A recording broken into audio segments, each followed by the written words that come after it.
Thank you for tuning into Ray-ality TV and Behind the Candidates. I'm Ray Bakari. This is one of two virtual discussion with the candidates that Ryan Lukowicz and I are doing during this year's Rhode Island primary elections. We decided to cover one state Senate and one state House primary that Ryan and I find interesting and will be on the radar come Election Day in September. For the Senate side, we have all three Democratic candidates that are running for the open Senate District 25 seat this election cycle. Those candidates are Richard DelFino III, Andrew Dimitri, and Pamela Leary. The seat is open because State Senator Frank Lombardo III passed away in February due to bladder cancer. The district is also located in Johnston. Now, candidates, you'll all get 1-minute closing statements at the end. We're going to omit any opening statements. You are able to respond and fact check one another as much as you please. However, we just ask that you don't talk over each other and interrupt mid-answer so we can keep the conversation flowing and productive. If that gets out of hand, Ryan and I will have to interject. Same with if any of you are not answering a question directly or taking too long to answer. Again, we just want to keep it flowing and productive and cover as much ground as possible. We'll also have a lightning round portion, a couple of topics in. Ryan's going to kick things off with our first topic, which is the state's budget. Thank you, Ray. Hello again, candidates, and thank you for to do this. We are going to start off with a question about the budget.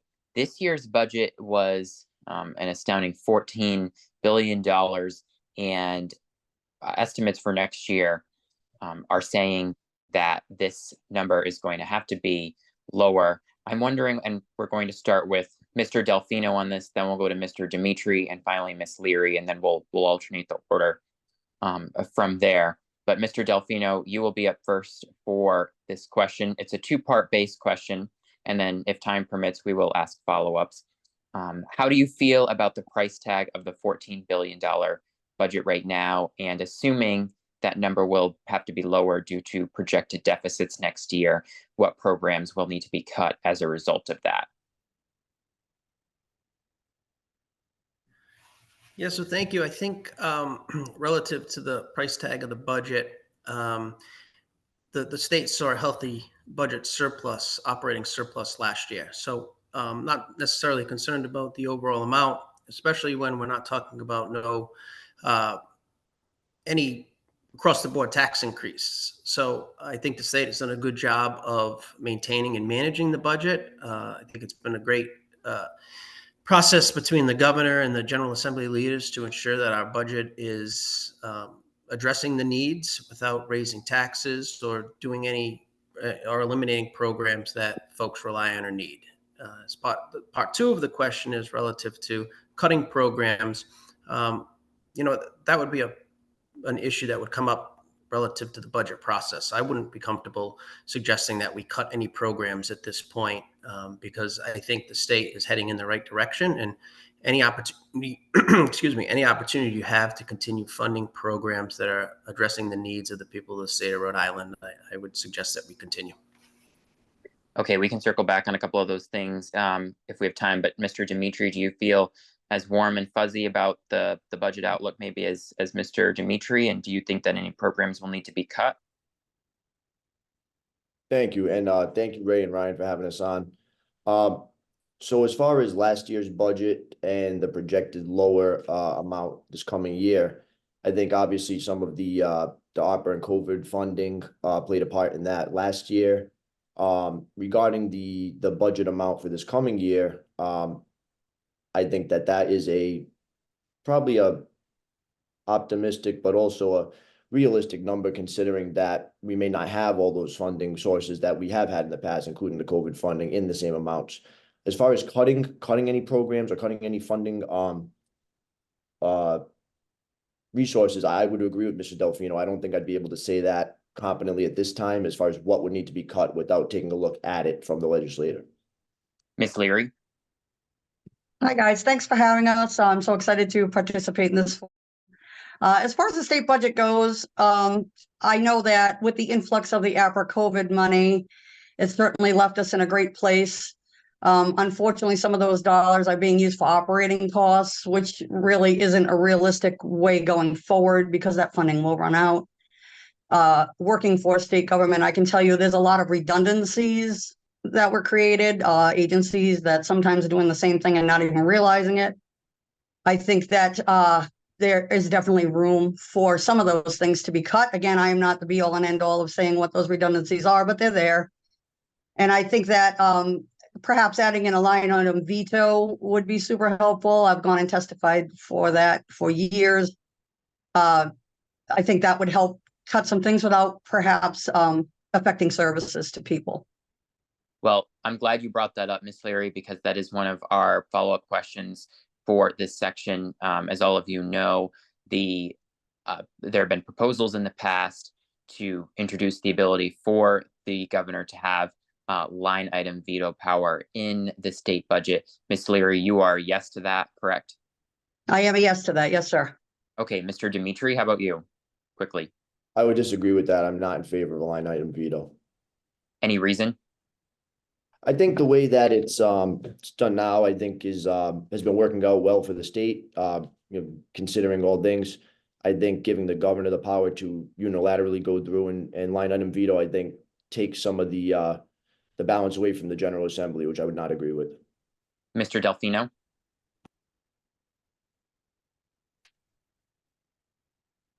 Sorry about that. Certainly. So, having worked for the governors, I can certainly understand how, line item veto would come into play. But this is a discussion about a Senate race, and it's about the legislature, and we're running to, enact laws in the legislature. And, the system that we have in place now gives the authority to the legislature to make decisions and pass laws. So I think we would keep it the same.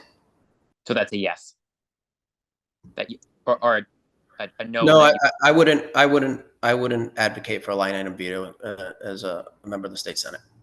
Okay, thank you. Another quick question I want to ask is about the COLA restoration plan that was part of this year's budget to reintroduce the COLAs to retirees gradually based on what year they retired in. Mr. Dimitri, we'll start with you on this one. Do you think it's enough for retirees, and could you, how would you advocate for residents of your Senate district, especially seniors, for more aggressive plans to come? Sure. So, given the fact that currently the COLA restoration for retirees after 2012 will begin upon the pension plan being 80% funded, and I know the proposal is to make it 75% funded. I don't think that's enough. I think we need to do a more aggressive, if you will, for lack of a better word, schedule of restoration of the COLAs. That said, I know it's a convoluted subject. There's no easy way to do that. Anything I can advocate for in the General Assembly for the people of Johnston, seniors of Johnston particularly, and retirees, as well as statewide, I would do relative to the restoration of COLAs and as well as funding of the pension system. Ms. Leary, any thoughts?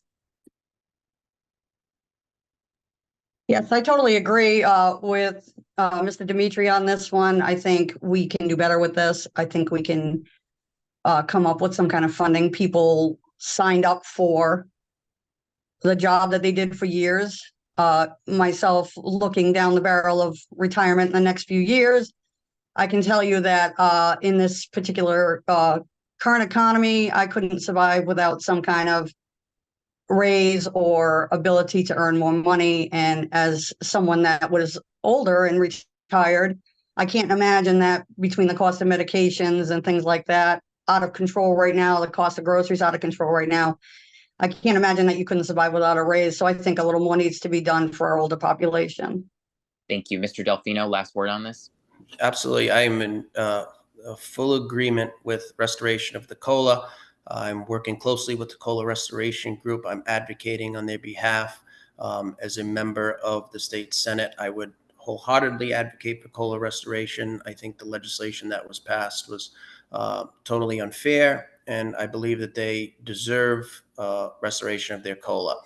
As part of my plan and the key legislative initiatives, I mentioned on mailings and handouts that I think we should tie it into negotiated state contracts and allow that same increase be allotted to retirees for their cost of living adjustments. Thank you, Mr. DelFino. Ray, if you don't have any more follow-up questions on this, then you can take it back over with education. I might just have one more since we didn't cover in the House 16 one, and I'd like to get your three thoughts on it. Just very briefly, we'll start with you, Miss Leary. So one thing that didn't make the cut in this past budget was the proposed new state archives building that Secretary of State Greg Amore was pushing for. That would have costed, I believe, it was 60 million. Is that something you could see yourself supporting maybe the next budget if you're elected? Well, I would certainly support that. But as far as the dollars go, I think they would have to get a little more creative with how we're going to raise that kind of money. I don't think it can really be a huge capital expense of $60 million for that type of building. So that's just my opinion. But Mr. DelFino? I think the idea of a state archive is a good idea. The $60 million price tag, I think, is quite substantial at this point to try and incorporate into the budget. Mr. Dimitri? I would echo those two sentiments. I think that it is a benefit to the state to have a state archive, but at that price, I think we need to come up with some way to fund it rather than putting it into the budget at that price. Either that or find a less expensive way to do so. Got it. Now we're moving on to education. This will be the excuse me, the topic that I have the questions for. So I'll start with you, Mr. Dimitri. We'll keep it broad and then we'll work our way down to some specifics, if time allows. So say you're elected to represent this district. January comes, the Senate president comes up to you and says, Senator, what would be one bill we could pass right now to improve educational outcomes? What would your answer be and why?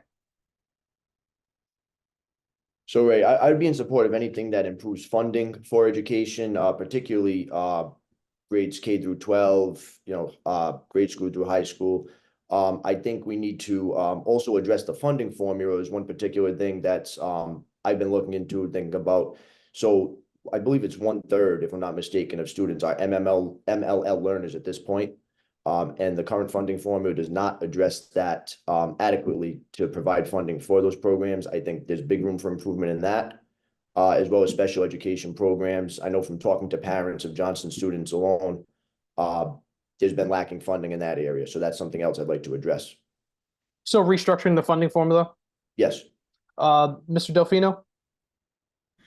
Sure. So I think answering your question specifically, I think advocating for a correct ratio of mental health workers to teachers and students in the education system would be the one priority of everyday learning. I think that ties into teachers' roles as educators and educating the entire person and child.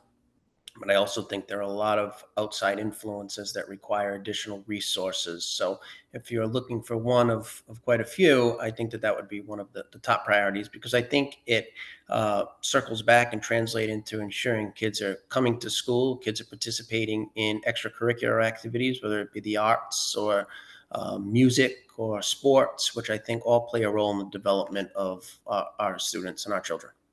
And since Mr. Dimitri brought up funding formula, what are your thoughts on how it's currently impacting the district? The town of Johnston. Do you think Johnston's getting enough? I think there's always room for improvement. I think we do get tens of millions of dollars in aid, but I think directing those funds, ensuring that we're providing the correct amount of resources to our students is paramount. Ms. Leary, the first one I'll ask you, and then I'll give you a follow-up on the funding formula. So if there's one bill that you could introduce if you're elected the beginning of next session to improve outcomes in education, what would it be and why? As far as education goes, my kids went to public schools. I went to public schools. I understand the struggle. I think that the schools need to start focusing a little more on the trades, apprenticeship programs. I think that is a great segue into very lucrative careers that have great retirement plans. I think we do a little too much standardized testing. That's not for everybody. College career is not for everybody. The age of our workforce, of those folks out there doing the construction and the work out here in the state, that population is aging. We need to get young people excited and involved in that for potential extraordinary careers in their futures. And then a follow-up on the funding formula. How do you feel about the current amount that Johnston is getting? I completely agree with Mr. Dimitri. The funding formula is unusual, to say the least, and it really does need some more scrutiny. And then this one's a quicker one, Mr. DelFino. One topic that is talked about a lot and more so recent years when it comes to improving educational outcomes is the push to have a constitutional amendment to guarantee the right to an adequate education for Rhode Islanders. Where do you stand on that type of proposal? So I believe that every Rhode Islander is entitled to an adequate quality education. If we talk about the broader picture of a constitutional convention, I would stand opposed to that. However, every child should have the right to an adequate and great education in the state of Rhode Island.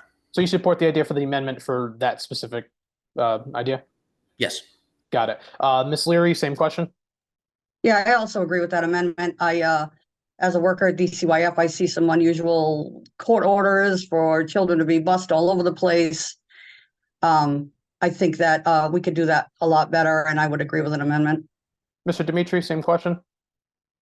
Yes, I do agree with the amendment for a right to education. And sticking with you, this is another quicker one. So currently, at least as far as the last time I've read in the Sunrise, it was an article in May. Johnston is the only municipality that still hasn't signed on to the Learn 365 initiative led by Governor Dan McKee. Do you think Johnston should sign on to Learn 365? I'm not, as far as signing on to it, I know that there were, I'm not, to be honest with you, entirely familiar with all the particulars of the Learn 365. So I wouldn't be comfortable answering that at this time as far as, whether the town itself wants to sign on to it. I think Johnston, overall, we have great strides in education we're making. We're constructing a new school building at no cost to taxpayers. So undecided on Learn 365. Sorry, Ray? So undecided on Johnston signing on to that. Yes. Got it. Mr. DelFino? I think the 365 program is, it's a great program. The reason Johnston didn't sign on, that's a decision made by the administration, and it would be unfair for us to make an assessment on that. The mayor that's a decision the mayor has to make as the municipal leader of this community. And if he determined that that's not the appropriate decision for the town of Johnston, then I respect that. Just to push back on a little bit, though, somebody watching may say, or listening may say, a state senator would typically be in contact with the mayor, especially when you're talking about getting funds for the town. So, I mean, you'd fairly enough be able to have a say of your thoughts on that issue. Sure. So I think any opportunity to incorporate out-of-school learning, build in healthcare, and job training is always a great piece. Specific to why Johnston is not signed on, I can't speak to that. But do you have an opinion of if they should sign on? I don't have an opinion whether they sign on, because that's a decision made by the administration of this town. He has the details. That was up to him. I know, other cities and towns, or all the other cities and towns, have signed on, and the program is a positive program. But relative to the specific needs of why Johnston didn't sign on, it would be hard for us to make a decision on that without having those details. Okay. Ms. Leary, same question. Should Johnston sign on to Learn 365? I do have an opinion about this. I think we should sign on to that. I'm not sure why we didn't. I understand that it's the same type of theory that then you have to continue to fund it. And I understand the hesitation of Johnston to sign on. But I don't see, while the funding's available, why we would not. And then I have one more question for education, then we'll go to lightning round for Ryan. This one you can elaborate a little bit on. So the Hope Scholarship has recently been implemented, and it was recently extended. We're seeing results show a positive so far for Rick, and then for those watching and or listening, this is the free tuition program for the last 2 years of tuition at Rick, as long as you meet certain contingencies like being a full-time student, 2.5 GPA, et cetera. Ms. Leary, how do you feel about the Hope Scholarship? Do you think it's positive? I do think it's positive. I have been a beneficiary of such scholarships over the years. I think it encourages people to continue with their education when you're trying to work and raise kids and do all these things. And that's a lot of your college students are, right? Their parents, they're working full time. They're trying to finish this up. And the fact that it doesn't kill your personal budget, I think is a great plus. I think it just brings more to the state, more educated people. People can do a better job. I think it's a wonderful program. Would you favor maybe one day extending it to all 4 years at Rick? I would favor that. I know that the graduation rates in Rhode Island, a lot of people start college and aren't able to finish it. I think that it's a great idea. Mr. Dimitri, thoughts on the Hope Scholarship, and then if you want to answer the extending to 4 years. Sure. Yeah, so I do support the Hope Scholarship. I mean, to be honest, I hadn't really known much about it until probably the springtime when I started preparing for this and, looking into issues around the state, things that are happening. And one of my concerns when I initially heard about it was, whether or not it would be grade merit-based, obviously, which there is a GPA requirement. And also, my other thought was, well, suppose we give 2 years to somebody and then they don't want to continue with school. And I was happy to learn that it's the last 2 years. So I think given that, it ensures that somebody that's willing to work hard, willing to put the effort in to maintain a certain GPA is able to get higher education, which I think everybody should be entitled to if they're willing to put in the work. So I am very happy with it. As far as the 4 years, I think that would be something that I'd have to address when I'm in that position, but I think that it would be something beneficial, something I would sign on to, given that there were still safeguards as far as GPA, things of that nature, maybe redo some of the requirements at that point, which obviously, I mean, I can't say right now what those amendments would be, but overall, I am in favor of it, yes. And Mr. DelFino, same questions. I am in favor of the Hope Scholarship. I think it's a great program. I think we're allowing students to achieve good education outcomes. If the budget allows, I would certainly be in favor of extending that to 4 years. Alrighty, that's all I have for education. Ryan will take things off with the lightning round. Okay, thank you, Raymond. We will now move on to our lightning round. There are 5 questions in this. At the end, we have a more fun one for you to break the ice a bit.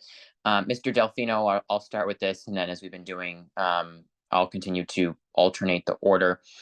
So the first question is, do you support or oppose the idea of an inspector general's office in the state of Rhode Island? And of course, we'll let you elaborate a little bit. But I oppose the inspector general's office. I believe that spending taxpayer dollars on opening up another department when we have the attorney general and other safeguards in place to oversee these programs and investigate these programs, I think I would be opposed to. Okay, thank you. Mr. Dimitri? I also would oppose the inspector general for similar reasons, actually. I think if we're going to spend state money, there are much better uses for it than that, as well as I have not seen a real compelling need to have an inspector general, so I am opposed to it. Thank you. Ms. Leary? I support an office of the inspector general. I think it can be done creatively and not top heavy, using resources that already exist within the state. So I support. Gotcha. Okay, Mr. Dimitri, we will go back to you to answer this question first. Do you support or oppose term limits for members of the General Assembly? And if so, what is your ideal length or number of? Sorry. I would support term limits. Now, prior to me saying that, I want to say that I think there's very dedicated, hardworking people in each community that are in the General Assembly. So it's kind of a convoluted subject. I wouldn't be opposed to term limits. I don't have a year really on it. I mean, I'm going to say at least 10 years, 5 terms. But given that, I'm not sure, due to some of the people that are there for many more years than that and have done great things for the state, it is a hard topic to have a definite answer on. Okay, so maybe a soft yes on that? Yes, with enough years, which I would say at least 5 terms. Gotcha. Ms. Leary? So I do support term limits as well, and I think about 10 years would be right. With that said, I would think that it would have to be on the condition that it was a just transition.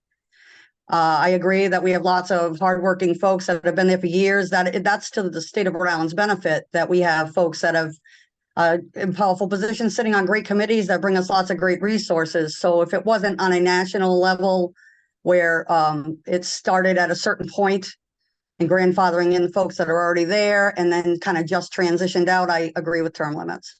Well, we're talking about the state level here, so this would only be for the General Assembly. you still say yes? I do. Okay, with 10 years, ideally. Okay, Mr. DelFino, how about you? I oppose term limits for the General Assembly, and specifically because we are term limited. Every 2 years is an election. Every 2 years is an opportunity for someone to run, put their name in, and try and be successful in an election. So these are not lifetime appointments. They're not 10-year appointments. They're not 20-year appointments. These are 2-year elections. So I would oppose for that reason. Okay. Thank you. And Ms. Leary, we will start with you on this one.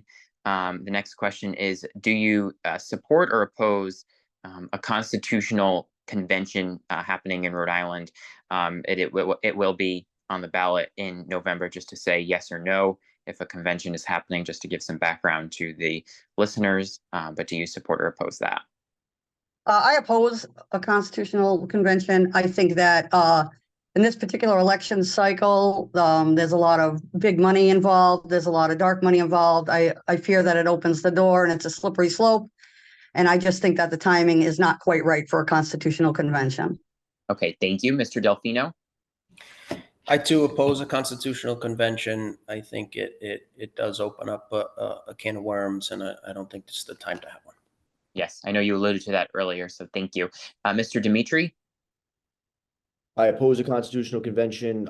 We have elected officials, a representative form of government, and I think a constitutional convention gives the opportunity for bad actors and confusion of issues that could hurt the state. Okay, Mr. DelFino, we'll start with you on this one. If you are elected to the Senate, you will have to cast a vote for Senate President. Are you comfortable supporting Dominic Ruggiero for another term, despite concerns raised by his primary opponent, Lenny Seo, and many others about his age and health concerns? So I would support the entire Senate leadership team as it currently stands. Okay, any concerns about Senate President Ruggiero?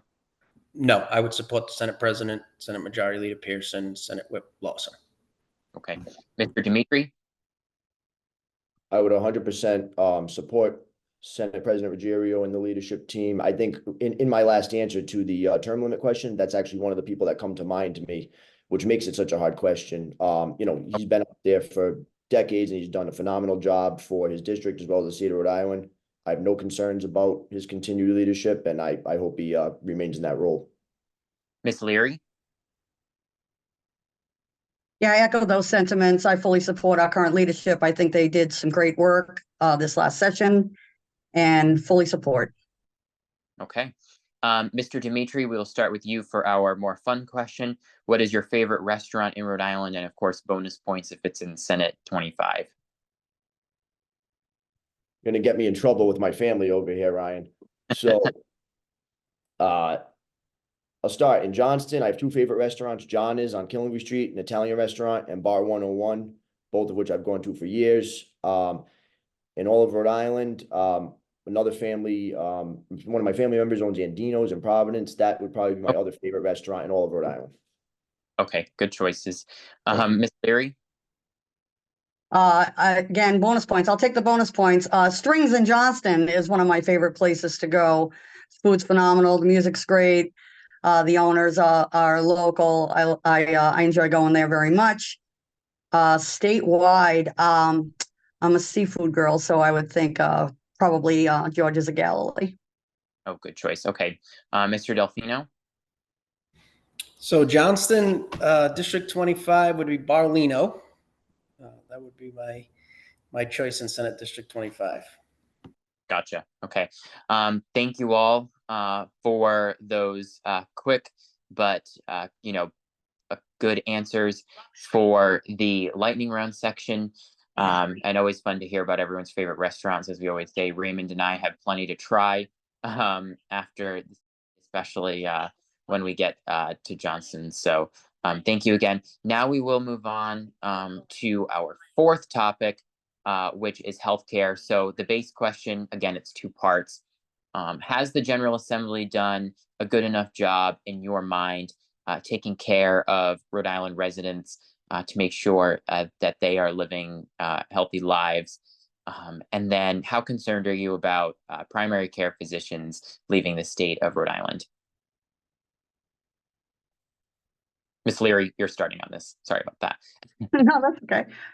I think that the state has done good as far as codifying women's rights, the right to choose. That is a huge topic of mine this year. It's one of the things that prompted me to run. We're thankful for that. The ladies, thank you. So I think we've done a good job on healthcare. I think we can always do better. I think as far as primary care physicians go, there's a serious lack.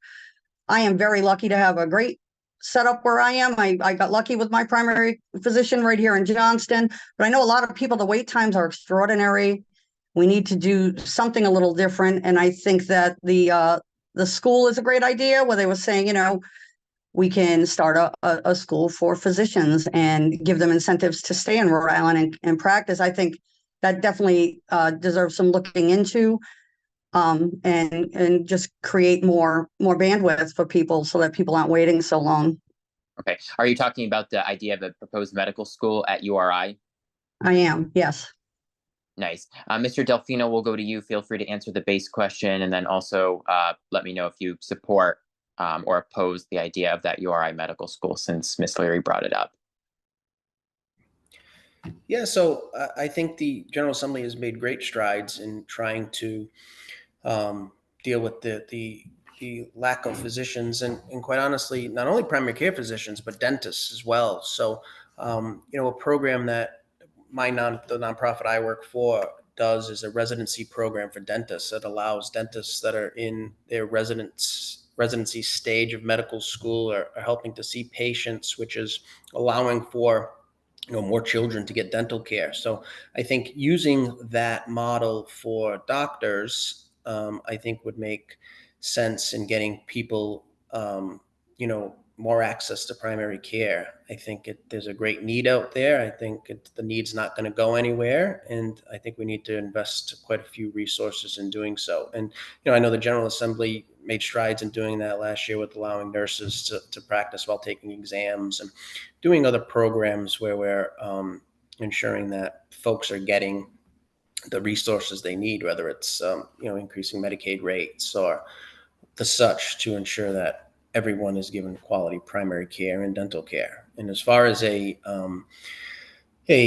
medical school, a state medical school, I would wholeheartedly support that. And again, try and mirror some of that residency program to our medical school to get, students and folks really engaged in our medical community and ensure that we're educating and preparing our doctors for our future, for our children.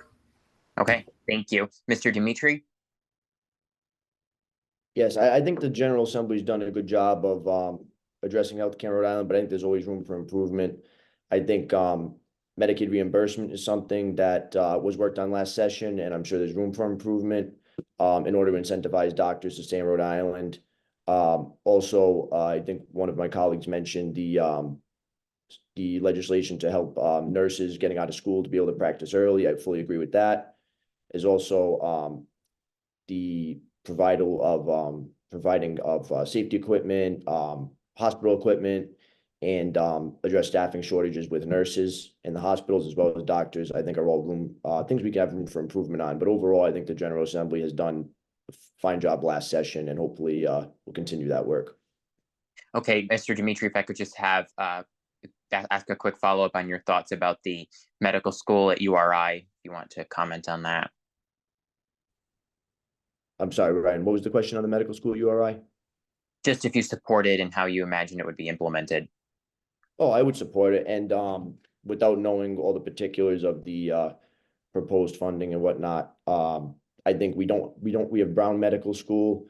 I think having another medical school in the state, particularly at a state institution, would definitely benefit residents, students that are from here seeking to go to a medical school rather than going out of state. Promotes people staying in the state. I went to Roger Williams Law School, which is the only law school in the state. And I can tell you, being in the state during that and having access to attorneys and judges, which I would imagine would be the same situation for someone attending the URI medical school, whether it's internships or residencies, I think that would be an invaluable resource. Okay, I want to address something more timely that came up yesterday, or it was in the news, breaking in yesterday afternoon about lifespan, buying 2 hospitals in Massachusetts, one in Fall River, one in Taunton. Mr. DelFino, I'll start with you on this just quickly. Any, reaction to that? And how do you think it impacts your work in the General Assembly? Yeah, so we have to ensure that the doctors that we currently have in the state of Rhode Island continue in the state of Rhode Island. And when a hospital organization is buying hospitals right outside our state lines, I think it's an area of concern because of the shortage of primary care physicians that we have. We certainly don't want to lose any of them to neighboring Massachusetts, so we have to stay competitive. Okay. Mr. Dimitri, same question.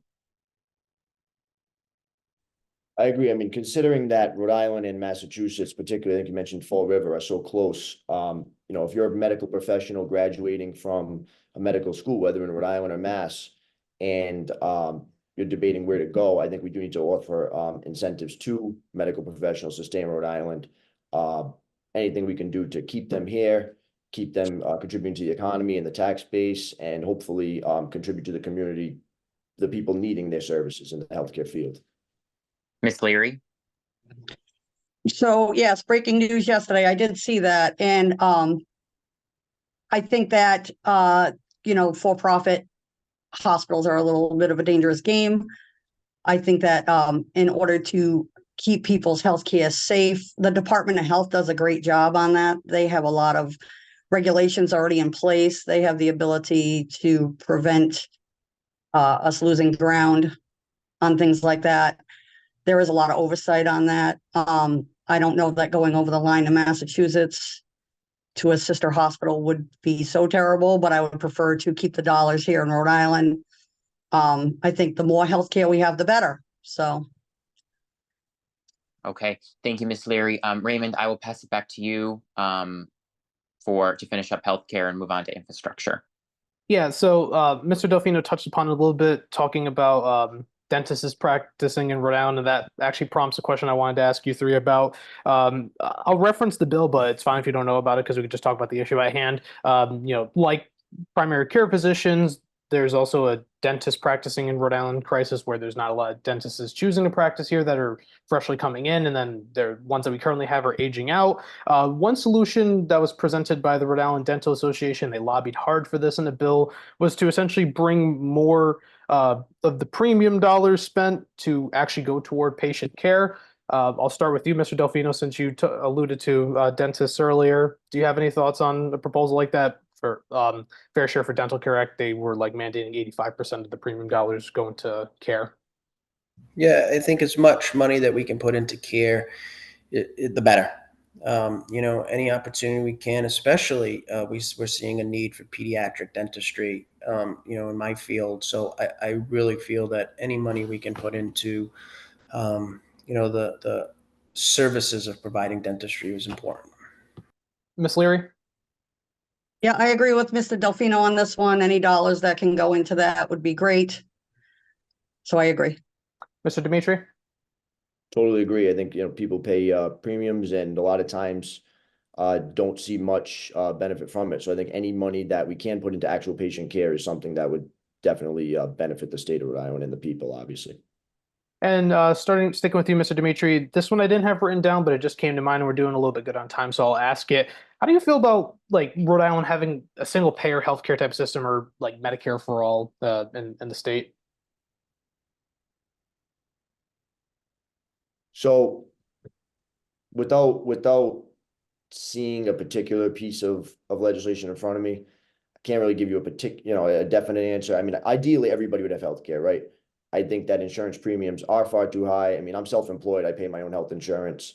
I think it is a very costly thing, and I think that there's a lot of room for improvement in it. As far as the state giving free healthcare for everyone, I don't see how we do that. With the way the economy is right now, funding, I would have to see the funding proposal and more details before saying yes or no to it. But ideally, of course, I think everybody deserves healthcare, should have healthcare. But as far as the state providing it to everybody, I don't see it as feasible. Ms. Leary? Yeah, I agree. I believe in healthcare for all. I am on that run, but The funding is a concern. I think that we do have federal funding coming in to some great programs out there, such as where Mr. DelFino works, Tri-Town. We have federal funding coming into groups like Planned Parenthood that do mammograms and testing and care for women. So I think that we are close, but we are not quite there yet. And I would love to see more funding come in to provide medical coverage for everyone. Mr. DelFino? Access to quality healthcare is a priority. Whether or not we can fund that with the current budget that we have, I'm not so sure. But giving anyone access to quality healthcare is extremely important. Sticking with you, Mr. DelFino, we're going to move on to our final topic before you all get 1 minute closing statements each. And this one we're doing really good on time, so we'll let you all three elaborate as much as you please. So let's talk about the Washington Bridge. We can dunk on road quality, but for infrastructure, big thing right now going on is the Washington Bridge. Yesterday, we're taping this currently on Saturday, August 17th. On Friday, August 16th, Attorney General Peter Nerona and Governor Dan McKee announced a lawsuit against 13 companies over the failure of this bridge, the day of reckoning, basically. Mr. DelFino, what are your thoughts on that lawsuit? Government is a big system, and a big part of that system is accountability. So I applaud the governor's efforts. I applaud the Attorney General's efforts and all those involved to holding those accountable for the actions of the Washington Bridge. So I'm interested in following the case as it proceeds forward, but I think that this is a step in the right direction to ensuring that any oversight or any missteps, those who are responsible are held accountable. And what's your current outlook / feeling about how the situation of this bridge closure has been handled so far, whether it's transparency or just, how it's affecting Rhode Islanders day to day in general? So there's no question that there was an impact to folks that are commuting to work, school, small businesses in that area. I think that the situation itself was unfortunate, but I do think that we are heading in the right direction. Transparency is paramount. If you're asking what as a state legislator, what you would do to work with this situation that we're currently being faced with, I think any opportunity to have oversight hearings, to learn more, get the facts, and be transparent to the public about what's taking place. With that being said, I think that we are trending in the right direction. We're in the process of trying to rebuild the bridge, do so quickly and efficiently so that the bridge outlives all of us and we don't have those problems in the future. Mr. Dimitri, we'll start with the lawsuit, and then I can, after, if you want to address how the situation at hand has been handled. Yes, so I do applaud the Attorney General for instituting that lawsuit. There's probably a lot of accountability to go around as far as that bridge closure, and obviously none of that lays with the taxpayers of Rhode Island. So I think anything that the Attorney General's office can do, the state can do to hold those companies, or anyone involved in the inspection and maintenance of the bridge responsible should be done. As far as how it's been handled so far, obviously nobody planned for this to happen. It was kind of an overnight thing, as we all know. So, considering that, I think it's being handled, expediently, and considering. I do applaud the General Assembly for last session offering some aid to businesses impacted by it. I think there's a lot of small businesses in East Providence and Providence that have been impacted by it. In addition to that, we all know people that commute to the East Bay or further for work every day, or from the East Bay, and are taking 2 hours to get into work. So, the lawsuit will address that. But as far as the businesses impacted by it, I am happy that we offered some kind of assistance to them, and hopefully to continue that next term as well. And like Mr. DelFino mentioned toward the end of his answer about how the situation has been handled, do you maybe favor more oversight hearings down the line? I think it's being handled, like I said, considering the suddenness of it, fairly well, but I don't think that there's always room for improvement. And I think oversight hearings in the future would definitely be beneficial. Ms. Leary, the lawsuit related to the bridge failure, and then if you want to comment on anything related to how this situation as a whole has been handled. So I was very happy to see the lawsuit, I noticed that, and I'm sure it didn't escape anybody, that several people listed in the lawsuit are continuing to work on the bridge. I believe that if this had happened in private industry and not state, the accountability would have been much swifter. I can't imagine that if you worked in private industry and you had such an epic failure that you wouldn't be held accountable for it immediately. So with all that said, I think that the action hasn't been quite swift enough. I think it was dangerous. People were driving over something super unsafe. I hope they get it cleared up quickly. I had friends that had just opened a brewery, in that area. They were significantly impacted. I think we need to bring in some more federal resources. DOT is extraordinarily top heavy. They hire all outside contractors to do their work. So that's where that lack of accountability comes from. When you go and do the job yourself, you're accountable. When you contract everything out, you're not so accountable. So to me, there hasn't been quite enough accountability at the DOT level. And I hope that they clear that up quickly to help those folks around that area that have been struggling. This actually plays into my next question since you mentioned RIDOT a couple of times. Some folks are vocal about if RIDOT director, and we'll start with you, Ms. Leary, for this question, if RIDOT director Peter Alviti should stay in the position that he's been in, do you think he should remain the director, resign, or be removed from his post? I'll say this as a citizen, not as a Senate candidate, but I believe that he should be relieved from his post. Someone fell asleep at the wheel there, and accountability starts at the top. So you'd favor him being out of that position? Yes, sir. Mr. Dimitri?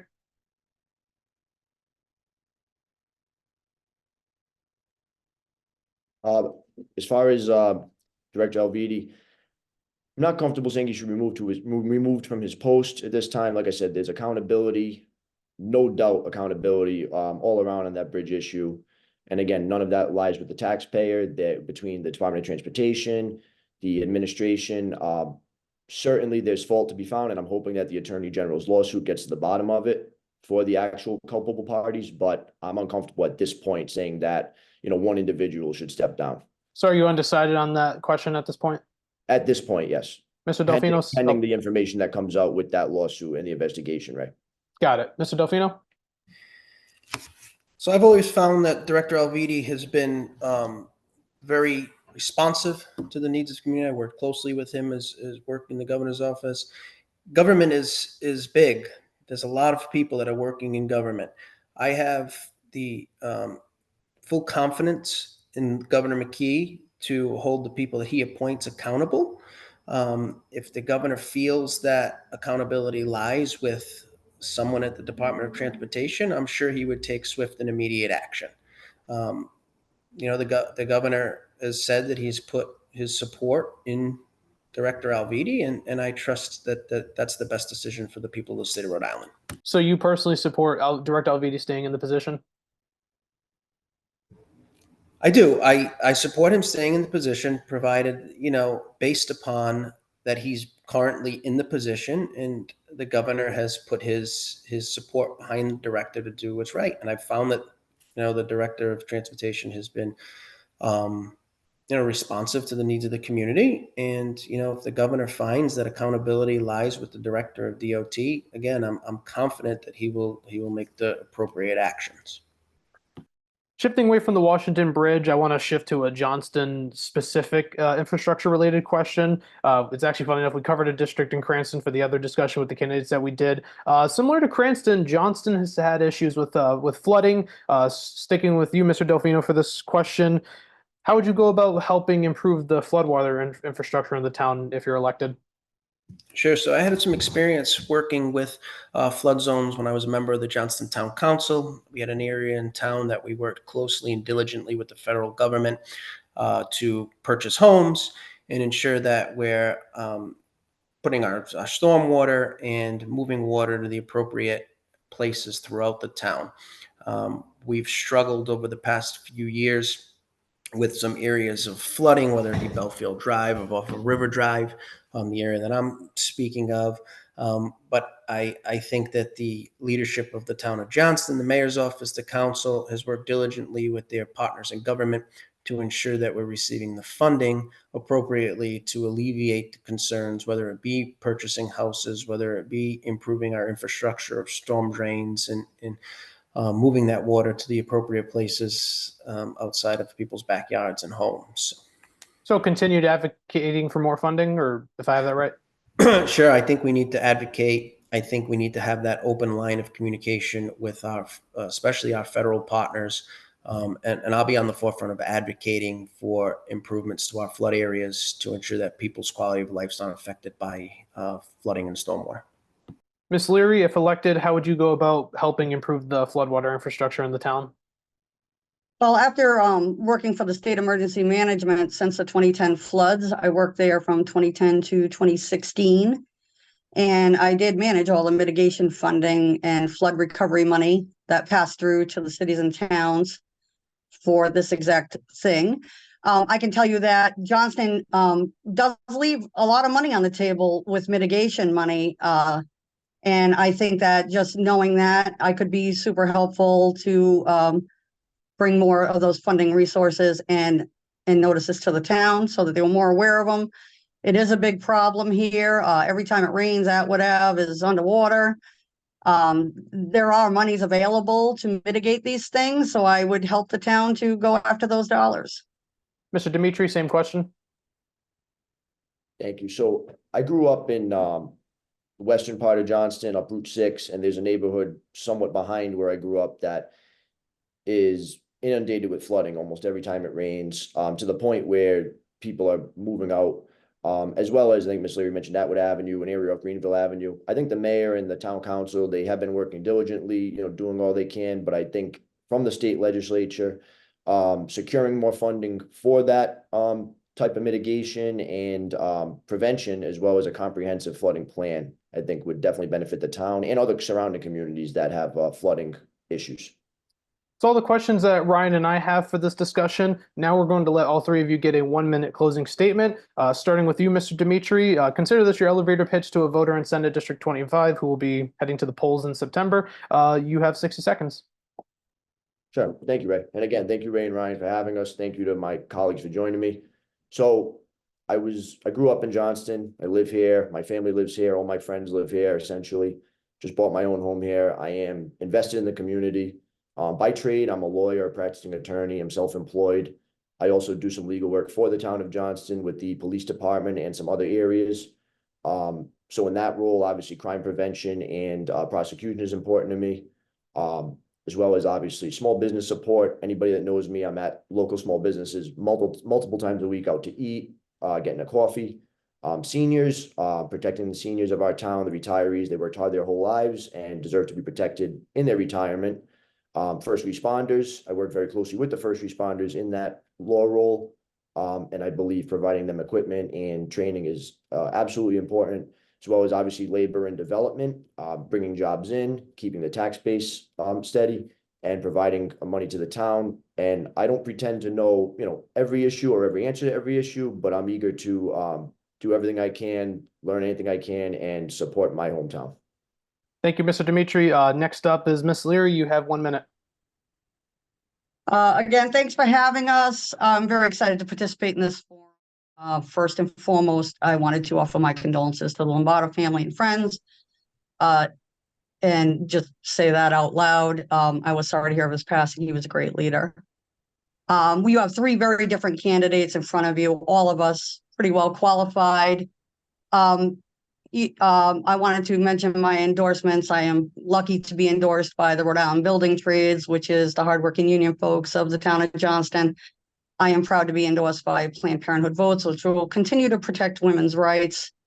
I am also endorsed by the National Association of Social Workers, who are my peers at work every day.